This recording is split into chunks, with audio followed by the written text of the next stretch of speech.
vinywa vyao wanasema wananipenda, ila mioyo iko mbali. Mungu akiangalia vinywa, oh Baba nakupenda, oh Yesu nakupenda, oh Baba ni wewe. Nakwambia ndugu yangu, mimi nimefanya huduma kwenye makanisa makubwa. Watu mkiwa ibadani, nisikilize, nimeabudu kwenye makanisa ya watu mpaka 7,000 kwa ibada moja, mpaka 10,000. Mkitoka ni kama mlikuwa kwenye mkutano wa ajabu.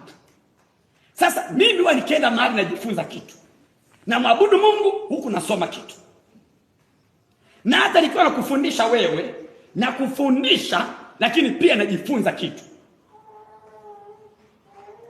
Amen, amen.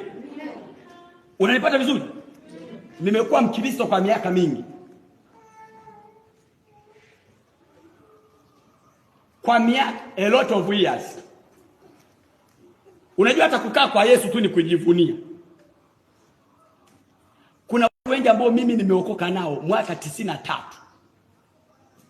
1993.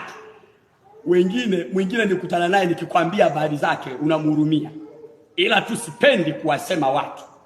Wengine walishakufa, wengine walisharudi duniani wakawa walevi, wengine wakabadili dini, wengine sasa hivi wanavaa kanzu na kibaragashia, lakini kipindi kile tunamwabudu Mungu. Nisikilize. Ndio maana nakwambia shetani anabomoa.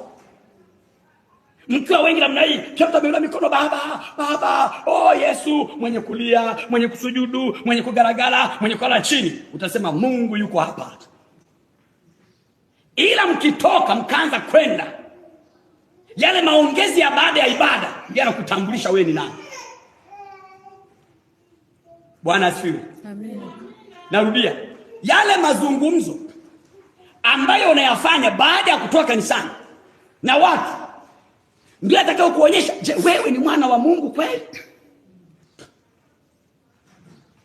Haleluya. Je, yale mazungumzo yanakuonyesha, je, wewe ni mwanafunzi wa Kristo kweli? Je, unaitazamia mbingu mpya na nchi mpya? Haleluya, haleluya. Kwa maana hata kilichomletea Yesu shida ilikuwa ni ufalme wake. Watu wamemwona Yesu ana nguvu ya ajabu, mpaka Herode anamuona Yesu ana nguvu ya kisiasa. Watu wanamwamini, wanamfuata, hawataka kusikia utaratibu wa mwingine, wanamfuata, wanaacha kazi, wanamtafuta. Tunamtafuta Yesu. Kijiji kizima kinaondoka, mashamba yalimwi. Alipoenda Sidon, kule Tiro ya Sidon, kijiji kizima kikaja kumsikiliza.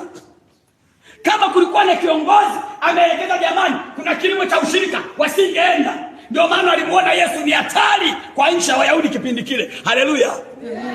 Lakini Yesu akajieleza, akasema mimi utawala wangu si wa dunia hii. Na hata maneno aliyokuwa anasema, unajua zamani, msikilize, zamani watawala wa nchi walikuwa wanaitwa wafalme. The head of the state walikuwa ni wafalme. Na msaidizi wa mfalme alikuwa ni malkia, mke wa mfalme. Sasa Yesu anatokea, anajiita mfalme wa Wayahudi.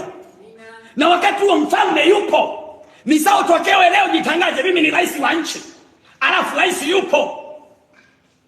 Halo? Alafu watu wote wanakufuata wewe, hawasikilizi mtu yeyote.